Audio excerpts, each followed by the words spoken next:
हाय दोस्तों, मैं हूं आपका एसके और आज हम फिर से नए वीडियो में बात करते हैं। बेसिकली इसमें हम 4 टॉपिक के बारे में डिस्कस करेंगे, कैसे है कैसे कि हर एक चीज़ समझेंगे। अगर आपको नहीं समझ में आया होगा तो मैं डेफिनेटली ये कह सकता हूँ कि इसमें आपको पूरे के पूरे समझ में आ जाएगा। ओके, तो हम लोग स्टार्ट करते हैं। जैसे पहला बात कर रहे हैं न्यूटन्स लॉ ऑफ विस्कोसिटी, दूसरा है पोस्टवार्ड डी वाले इक्वेशन या फिर पावर लॉ जिसको बोलते हैं, और तीसरा है pressure head and continuity equation. I hope इसको आपको शायद बहुत लोगों को समझ नहीं आ पाता होगा। यहाँ पर एक पूरा हम लोग क्लियर करेंगे कॉन्सेप्ट को। ठीक है, सो हम लोग स्टार्ट करते हैं पहले न्यूटन्स लॉ ऑफ विस्कोसिटी से। तो आप लोग पढ़े होंगे न्यूटन्स लॉ ऑफ विस्कोसिटी कैसे क्या होता है नहीं होता है। सिंपली आप tau to mu into d by d जिसको बोलते हैं, तो उससे आगे भी थोड़ा सोचते हैं कि क्या होता है नहीं होता है। तो यहाँ से आप देख रहे हो न्यूटन के नाम सुनते हैं, किस किस को अगर दिमाग खड़ा हो जाता है फिर गुस्सा आता है वो मेरे को डायरेक्ट कमेंट में करके बताएं, क्योंकि ये बहुत लोगों को परेशान करते हैं। अगर न्यूटन्स नहीं होते काश बहुत आसान हो जाता, लेकिन ऐसा नहीं। हमारा और काम जो हमने इस लाइफ में इजी वे में जी रहे हैं वो और कठिन हो जाता है। ओके, तो हम लोग देखते हैं न्यूटन्स लॉ ऑफ विस्कोसिटी के बारे में। तो न्यूटन जी ऐसा मतलब स्टडी कर रहे थे तो उन्होंने ऐसा पाया कि जो आपका फोर्स होता है, जैसे कोई फ्लूइड है उसमें पाइप उसमें फ्लो कर रहा है, तो उसमें क्या है, प्रेशर है, वेलोसिटी है एंड एक है लेयर। मैं आपको बताता हूँ, जैसे कि कोई फ्लूइड होता है, कोई फ्लूइड है तो वो ऐसा माना जाता है कि बहुत सा लेयर से बना हुआ, इतनी पतली पतली पतली पतली लेयर से बना हुआ है ना, जिसको आप काउंट करना मुश्किल है, फिर भी एक लेयर मान के लेके चलते हैं। तो experimentally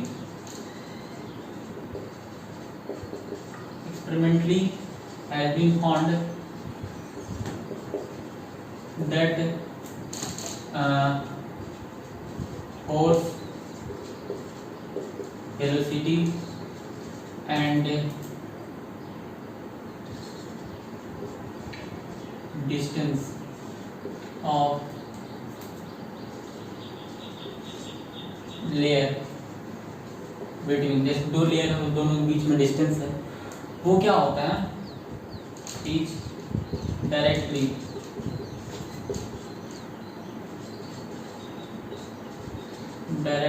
proportional to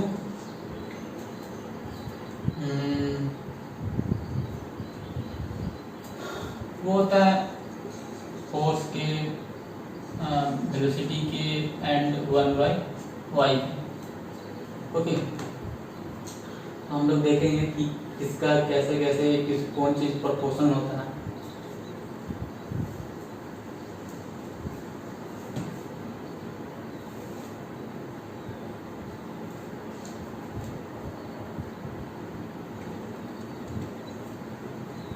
force, velocity and 1/y। हम लोग जो फॉर्मूला यूज करते हैं टाउ इक्वल टू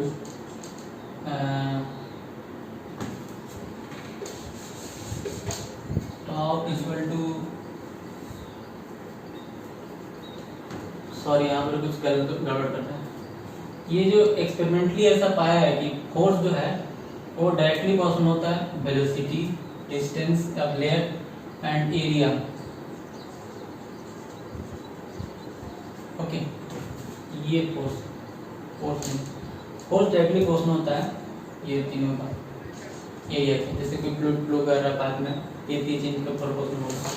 तो ये आप देख लीजिए, एक है वो डायरेक्टली प्रोपोर्शनल किसका है, ए का है, यू का है एंड 1/y का है। तो हम जानते हैं इसको फिर इधर ला सकते हैं ना, 1/a डायरेक्टली प्रोपोर्शनल होगा यू और बटा y, तो प्रोपोर्शनलिटी हटेगा तो एक कांस्टेंट आएगा। तो 1/a को हम लोग इसी को बोलते हैं, 1/a को बोलते हैं टाउ। इससे पहले वाला वीडियो में हम बता चुके हैं। तो 1/a हो गया आपका टाउ, अब ये कांस्टेंट जगह आता है आपका म्यू और ये रहता है यू बटा वाई। बट हम इसको डिफ्रेंशिएट करते हैं यू के रिस्पेक्ट में, तो आपका हो जाता है tau equal to mu into d u by d y. ये आपका हो जाता है न्यूटन्स लॉ ऑफ विस्कोसिटी। देखिए कितना सिंपल सा, अगर आपको प्रूव करने के लिए बोलेगा तो आप कर सकते हैं आसानी से।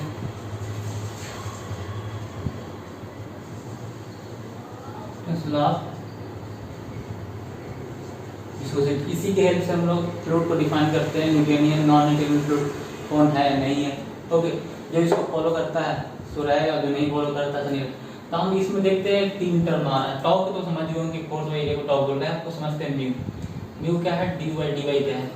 अच्छा, वाई समझते हैं। जैसे कि हम बताए थे कि कोई 2 लेयर है, उसके बीच में डिस्टेंस होता है, कितना भी सटा हुआ है कुछ ना कुछ डिस्टेंस होगा ही। तो ऐसा माना से ये जो 2 डिस्टेंस लेयर के बीच में जो डिस्टेंस है यही है आपका टाउ, सॉरी वाई। और आगे हम समझते हैं इसमें विस्कोसिटी के बारे में। 2 विस्कोसिटी यहाँ पर जो टर्म आता है म्यू, ये जो आपका म्यू आया, म्यू इसको बोलते हैं डायनामिक विस्कोसिटी। डायनामिक विस्कोसिटी या फिर coefficient of viscosity. Okay, coefficient of viscosity. अब बात करते हैं ये डायनामिक विस्कोसिटी क्यों बोलते हैं। हम आपको एक बात बताए थे कि विस्कोसिटी कहीं पर आता है जहां पर रेजिस्टेंस की बात होती है।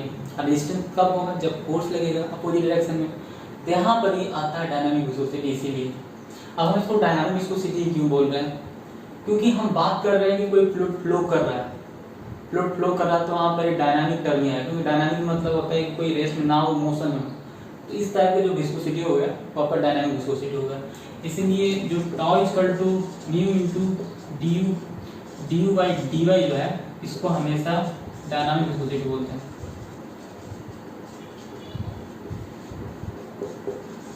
ठीक है, क्यों? अब वो बताएं कि ये फ्लो कर रहा है तो वहाँ पर ही जो विस्कोसिटी है उसको डायनामिक विस्कोसिटी बोलते हैं, और इस दूसरे को बोलते हैं कोएफिशिएंट ऑफ विस्कोसिटी। इसका आप डायमेंशन भी निकाल सकते हैं।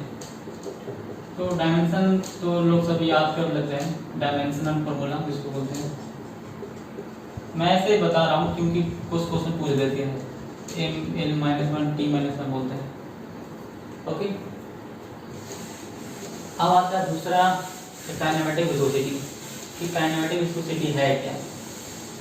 तो एक चीज आप फिर से सोचना होगा कि जैसे किताब में क्या पढ़ते हैं, काइनेमेटिक विस्कोसिटी, काइनेमेटिक विस्कोसिटी,